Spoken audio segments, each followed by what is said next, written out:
Le grand oral du bac, rien que le nom, ça peut impressionner, non? Ah oui, c'est clair. Surtout quand on parle de la spécialité HGGSP. C'est dense, l'histoire, la géo, la géopolitique, les sciences po. Tout à fait.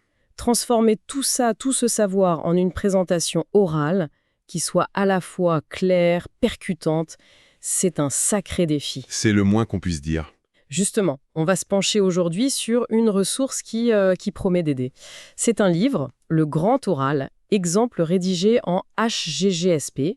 Il est écrit par Brigitte Batineau et Miguel Delamontagne. Apparemment, c'est un guide très méthodologique, très concret. Notre but, c'est de voir un peu comment il propose d'outiller les élèves pour cette épreuve particulière en HGGSP. Oui, alors l'approche qui est décrite, elle se veut très structurée. Elle prend vraiment l'élève par la main, depuis le choix de la question, la formulation, jusqu'à l'échange final avec le jury. D'accord. Et la colonne vertébrale de cette méthode, ce sont 3 exemples de présentation. Des exemples complets qui sont vraiment disséqués en détail. Intéressant ça, les exemples détaillés. Alors, au-delà de ça, quelle est la structure générale que propose ce guide pour la préparation? Comment ça s'articule, quoi?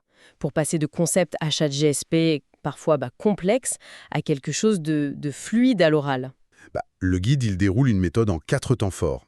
D'abord, et ça c'est crucial en HGSP vu la richesse des thèmes, Oui, il faut réussir à formuler une question pertinente, bien ancrée dans le programme. logique. Ensuite, vient la construction de l'argumentaire. Il faut que ce soit solide, logique, bien étayé par des connaissances précises. Ok, la structure de fond. Et j'imagine qu'il y a aussi l'aspect oral lui-même. On n'oublie pas ça. Non, bien sûr, c'est le 3e point. Maîtriser les codes spécifiques de l'oral. C'est-à-dire? On parle de la posture, de la voix, du regard, de toute la communication non verbale et paraverbale en fait. D'accord. Et enfin, 4e étape, qui est tout aussi essentielle, anticiper les questions possibles du jury. Ah oui. Pour préparer ses réponses, pour ne pas être déstabilisé. C'est souvent ça qui inquiète le plus les élèves. Cette anticipation des questions, oui, c'est vrai que c'est un point sensible. Est-ce que le guide donne des pistes sur comment on anticipe efficacement ou est-ce que c'est juste « il faut le faire » ? Non, il donne des pistes, notamment à travers les exemples justement. Ah, ok. Pour chacun des 3 cas pratiques, le livre ne se contente pas d'exposer l'argumentation, il montre comment la question a été pensée, élaborée, les liens précis avec le programme HGHSP. D'accord. Et surtout, il propose une analyse des questions que le jury pourrait poser spécifiquement pour ce sujet-là, avec des pistes de réponse. Ah oui, c'est utile ça. L'idée, c'est de comprendre la logique derrière les questions potentielles du jury, quoi. Je vois. Donc les exemples servent aussi à ça. Et pour aider à structurer tout ce travail, est-ce qu'il y a des outils particuliers qui sont mentionnés dans le guide? On parle parfois de fiches, de plans. Effectivement, des outils concrets sont évoqués. Il est question de cartes d'argumentation visuelles. Des cartes visuelles, c'est-à-dire? L'idée, c'est d'aider à organiser sa pensée, à visualiser les liens logiques entre les arguments. Ça peut être très utile en HGGSP où tout est souvent interconnecté et complexe. Un peu comme une carte mentale, une mind map. Oui, un peu dans cet esprit, mais vraiment focalisé sur la structure de l'argumentation. Il y a aussi un glossaire des notions clés, ce qui n'est pas du luxe en HGGSP. Non, c'est sûr. Et ces fameuses questions types du jury, mais commentées, pour aider à décrypter ce qu'il y a derrière, les attentes cachées.